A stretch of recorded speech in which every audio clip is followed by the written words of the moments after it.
Assalamualaikum warahmatullahi wabarakatuh. Bismillah, alhamdulillah, wassalatu wassalamu ala sayyidina Muhammad ibn Abdullah wa ala alihi wa sahbihi wa man walah, la hawla wa la quwata illa billah, amma ba'du. Alhamdulillah, pada kesempatan ini kita bisa kembali lagi belajar ilmu hadis, belajar hadis dalam keadaan sehat walafiat. Saya harapkan kalian tetap semangat untuk mengikuti pembelajaran walaupun secara virtual ataupun secara daring.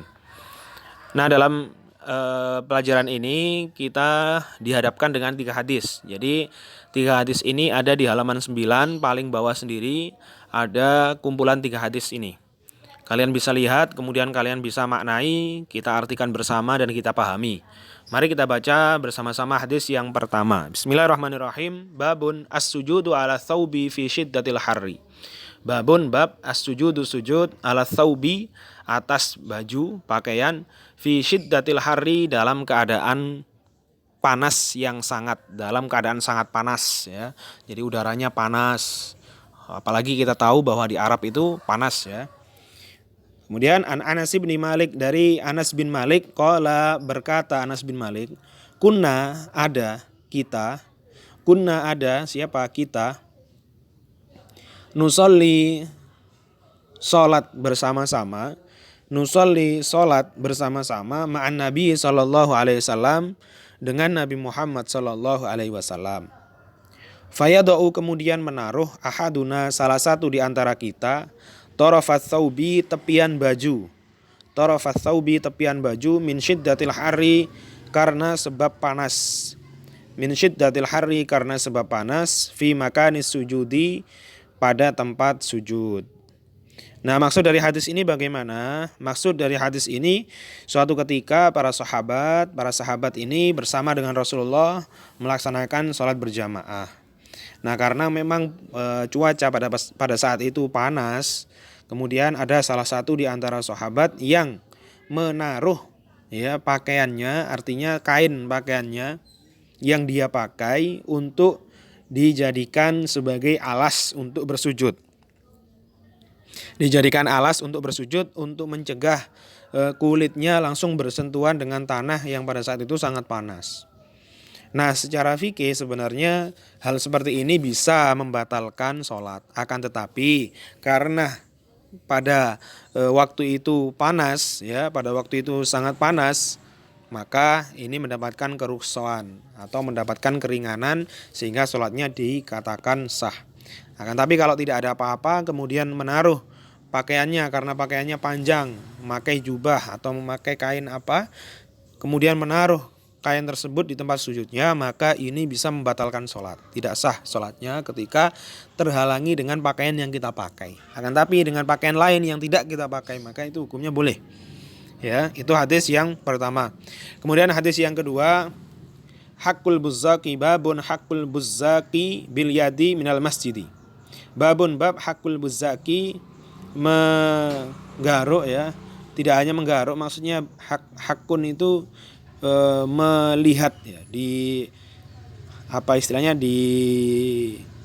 bahasa Indonesianya ya, saya nggak tahu juga. Jadi digaruk-garuk itu, al-buzzaq itu ludah ya. Buzzaq itu ludah. Bil yadi, dengan tangan, minal masjid, dari masjid. Nah, bagaimana hadisnya? Anas bin Malik, dari Anas bin Malik, anan Nabi sallallahu alaihi wasallam, sesungguhnya Nabi Muhammad sallallahu alaihi wasallam, ro'a, melihat, nukhamatan, segumpal riya ya. Tahu riya kan apa ya? Cairan yang keluar dari tenggorokan kita. Misalnya kita batuk ya. Kemudian batuk berdahak-dahak lah ya, dahak. Nukhamatan, dahak, fil kiblati, di arah kiblat. Fasyaqqa, kemudian menyigarnya atau membukanya. Dzalika, nukhamahnya itu, alaihi, terhadap Nabi, hatta ru'ya, sehingga dilihat, fi wajhihi, di wajahnya. Faqama, kemudian berdiri, fahakkahu, kemudian menggaruknya, biyadihi, dengan tangannya. Faqala, kemudian bersabda Rasulullah, inna ahadakum, sesungguhnya salah satu antara kalian, idza qama, ketika berdiri, fi sholatihi, pada waktu sholatnya, fa innahu sesungguhnya dia yunaji meminta rabbahu Tuhannya, au inna atau sesungguhnya rabbahu Tuhannya, bainahu di antara dia, wa bainal kiblati dan di antara kiblat. Fala yabzuqonna maka janganlah meludah ahadukum salah satu di antara kalian, kibala kiblatihi di antara kiblatnya, kibala kiblatihi di depan kiblat, di arah kiblat. Walakin akan tetapi an yasarihi di samping kirinya, au tahta qadamaihi atau di bawah kakinya, ya, di antara kaki keduanya. Summa akhoda kemudian mengambil torofaridaihi tepian surbannya, fabasako kemudian meludah di situ, fabasako kemudian meludah seseorang fihi di dalam rida tersebut atau dalam kain surban tersebut, summa radda kemudian mengembalikan ba'dahu sebagiannya, sebagian busaknya, sebagian ludahnya, ala ba'din ke bagian yang lain. Faqala aw yaf'alu hakada. Faqala kemudian berkata aw yaf'alu hakada atau melakukan seperti ini. Nah, jadi ini yang sebenarnya Islam itu sangat kompleks dalam semua urusan, ya.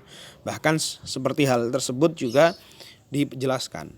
Maksudnya bagaimana? Maksudnya inti dari hadis ini kalian harus pahami bahwa ketika kita sholat itu tidak boleh kita meludah, ya. Apalagi pada zaman itu masjidnya tidak ada lantai, akan tetapi langsung pasir, ya. Jadi langsung tanah, langsung pasir dari gurun yang dijadikan untuk masjid, nggak ada lantai seperti yang ada sekarang. Maka ketika meludah itu pasti akan meresap, beda dengan sekarang. Oleh karena itu, ketika ada seseorang yang sakit pilek ataupun apa, maka harus antisipasi membawa tisu ketika sholat. Nah, ketika sholat kemudian mengeluarkan pingin meludah atau keluar ingus, maka harus siap-siap dengan tisu tadi itu. Ya, tisu taruh di sakunya kemudian dikeluarkan untuk membersihkan ludah ataupun ingus yang keluar. Dan tidak boleh kita meludah di arah kiblat. Disarankan di arah kirinya atau di bawah di antara kakinya. Seperti itu. Akan tapi juga mengganggu konsentrasi orang yang di samping kita. Maka yang terpenting kalian harus antisipasi ketika melaksanakan sholat berjamaah, jangan mengganggu konsentrasi orang lain dan berusaha untuk melaksanakan sholat dengan khusyuk. Kemudian hadis yang terakhir, babun at-tayammunu fi dukhulil masjidi wa ghairihi. At-tayammunu selalu melakukan dengan kanan, at-tayammun itu selalu melakukan dengan kanan, fi dukhulil masjidi ketika masuk masjid, wa ghairihi dan ketika tidak masuk masjid, artinya di lain pekerjaan, bukan hanya masuk masjid. An Aisyata dari Sayyidah Aisyah, qalat berkata Sayyidah Aisyah, kana ada an-nabiyyu sallallahu alaihi wasallam, Nabi Muhammad sallallahu alaihi wasallam, yuhibbu senang, Nabi Muhammad yuhibbu senang, siapa yang senang? Nabi Muhammad, at-tayammuna atas mendahulukan yang kanan, makan dengan kanan, masuk masjid dengan kanan, ya.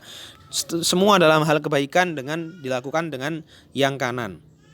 Mastata'a semampunya, fi sya'nihi di dalam keinginannya, kullihi semuanya, fi tuhurihi di dalam bersihnya, wa tarajjulihi dan di dalam menyisir, ya, menyisir rambut, wa tana'ulihi dan ketika memakai sandal.